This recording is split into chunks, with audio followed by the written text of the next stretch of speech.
Muito bem, finalmente chegamos ao final das três manhãs do nosso 21º Seminário de Comércio Internacional e agora é o momento tão esperado, que é o anúncio dos ganhadores do Prêmio IBRAC de Comércio Internacional. Dr. Lauro Celidoni também está aqui presente, acompanhando aqui a divulgação, o anúncio.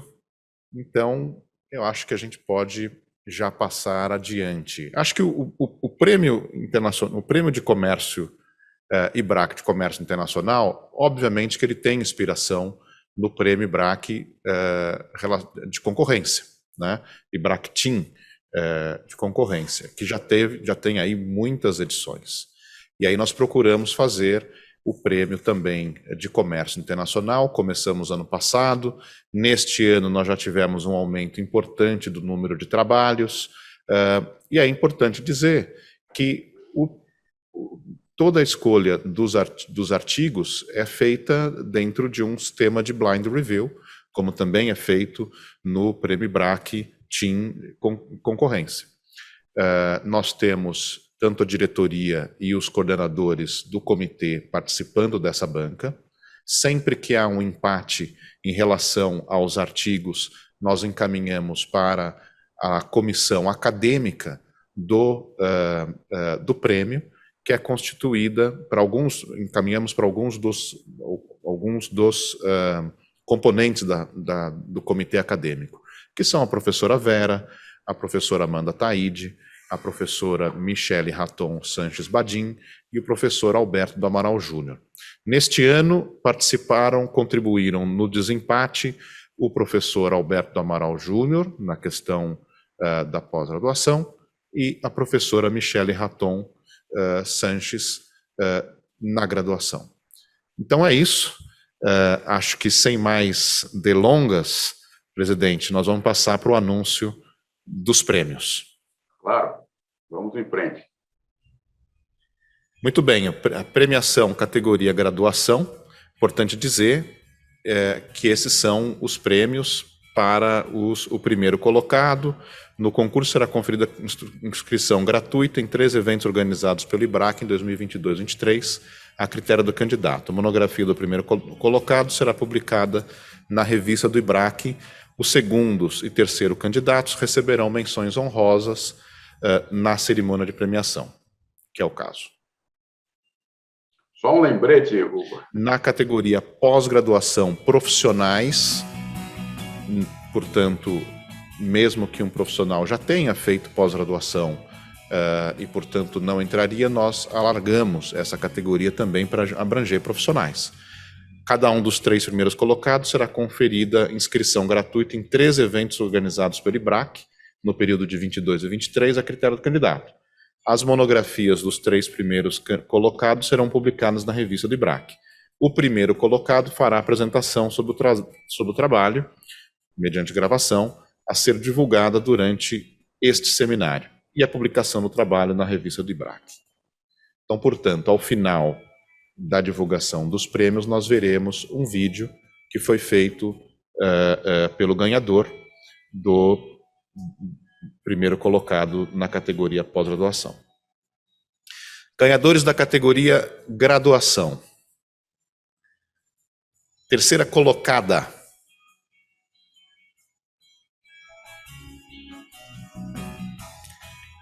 Comércio Internacional, Corrupção e Investimentos, um estudo empírico sobre as cláusulas que versam sobre corrupção nos acordos de investimento celebrados pelo Brasil entre 1980 e 2020. A ganhadora é Elisa Amorim Boaventura, com o codinome Aretha Franklin. Vocês veem que é importante, sempre que fizer a submissão do trabalho, colocar um codinome. Então, parabéns a Elisa Boaventura pelo terceiro lugar. Categoria graduação, segundo colocado. Comércio Internacional e Desenvolvimento Sustentável. As ineficiências do acordo Mercosul-União Europeia. Eduardo Parente Gonçalves e Leonardo Gioacchini de Paula, com o codinome Roger Moore. Parabéns ao Eduardo, parabéns ao Leonardo pelo trabalho, segundo colocado, graduação. Primeira colocada, categoria graduação.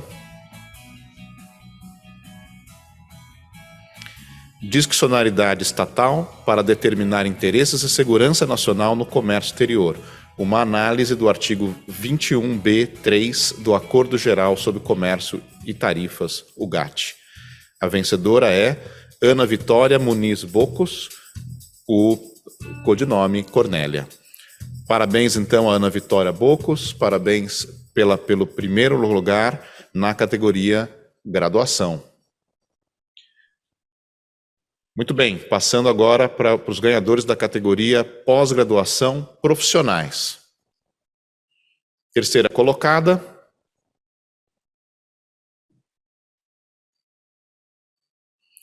Qual o peso do CAD nas avaliações de interesse público em defesa comercial após o decreto 1044/2019 da CAMEX?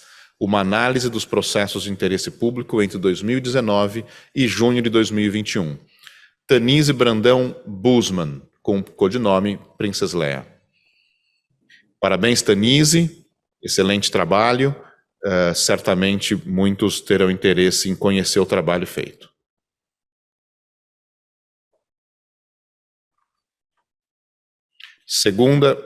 Segunda colocada, categoria pós-graduação, profissionais. Gênero e comércio internacional. Riscos jurídicos e geopolíticos inerentes à emenda proposta às cláusulas de gênero do ACL Brasil-Chile. A vencedora, a autora, Gabriela Leone Furtado. Parabéns, Gabriela. Codinome foi Terezinha de Jesus. Muito bem. Agora o anúncio do vencedor ou vencedora da categoria pós-graduação profissionais, primeiro colocado.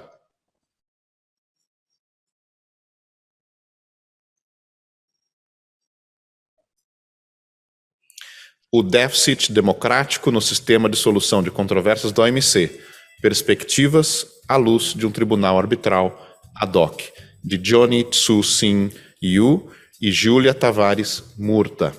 O codinome foi Larry Bird. Parabéns ao Johnny, parabéns à Júlia, e agora nós vamos passar a... Eles são como primeiros colocados na categoria pós-graduação. Eles prepararam um vídeo para dizer sobre o trabalho que realizaram, e nós vamos passar aqui na sequência, depois nós voltamos para fechamento. Bom dia, pessoal. Em primeiro lugar, nós gostaríamos de cumprimentar todos os ouvintes e participantes do 21º Seminário IBRAC de Comércio Internacional. Eu sou a Júlia Murta, ele é o Johnny Yu, e em conjunto nós escrevemos o artigo intitulado O déficit democrático no sistema de solução de controvérsias da OMC, perspectivas à luz de um tribunal arbitral ad hoc. A ideia para esse artigo surgiu tanto no contexto atual do órgão de apelação da OMC, que está paralisado desde o fim de 2019, somado à incerteza com relação ao futuro do órgão, né, e à crise do multilateralismo como um todo, e além disso a proposta do governo Trump, do fim de 2020, agosto de 2020, e mantida até o momento pelo governo Biden, de dissolução por completo do órgão de apelação e substituição, em definitivo, por um tribunal arbitral ad hoc, que seria montado a cada nova disputa e que teria o condão de anular as decisões dadas em âmbito de painel na OMC. Diante desse contexto, a gente se questionou quais seriam as consequências com essa mudança, né, com a implementação dessa mudança, principalmente para os least developed countries, que já enfrentam algumas dificuldades de acesso ao sistema de solução de controvérsia da OMC. Para realizar a pesquisa, a gente, em primeiro lugar, fez um levantamento bibliográfico da literatura internacional sobre o tema. Com esse levantamento, a gente encontrou que, de fato, o sistema de solução de controvérsia da OMC trouxe algumas melhoras para a solução de controvérsias do que existia no sistema do GATT, principalmente em razão do fato de as decisões serem vinculantes, né, de modo que, independentemente de quem ganhou ou perdeu, existia uma obrigatoriedade de acatá-las, a criação de um sistema de jurisprudência que cria uma segurança jurídica, a participação de terceiros interessados que permite uma maior experiência, né, nos casos para todos os países, A existência do princípio de transparência também, que evita que os países utilizem a solução de controvérsias para administrar sua política comercial, ao menos explicitamente. Então, diante disso, a gente verifica uma melhora para a solução de controvérsias com o sistema da OMC. Inclusive, nós trouxemos dados, né, sobre a quantidade de casos que foram levados para o sistema de solução e efetivamente resolvidos em um período e em outro, mas é fato que ainda existem deficiências que não foram sanadas e precisam ser resolvidas, principalmente no âmbito de solução de controvérsias para os least developed countries. Esses países, eles sofrem com 3 principais questões, que é a falta de conhecimento e expertise jurídica sobre o funcionamento do órgão e dos tratados da OMC, as dificuldades financeiras para subsidiar os custos legais de um caso na OMC, e também um receio de represálias políticas e econômicas. Os 2 primeiros pontos, eles estão ligados. O sistema legal da OMC ele é altamente complexo e demanda uma experiência prévia e muito preparo para lidar com as regras existentes. Apenas os países desenvolvidos e alguns em desenvolvimento é que possuem, de fato, equipes preparadas para isso, inclusive de servidores públicos, que realmente têm a expertise necessária para lidar com esses litígios. E isso gera um círculo vicioso na medida em que os países, os least developed countries, eles acabam, por participar pouco das demandas, acabam conhecendo pouco o sistema e tem pouco interesse também de aperfeiçoar o seu pessoal, né, de recrutar, manter e treinar funcionários públicos especializados em negociações comerciais.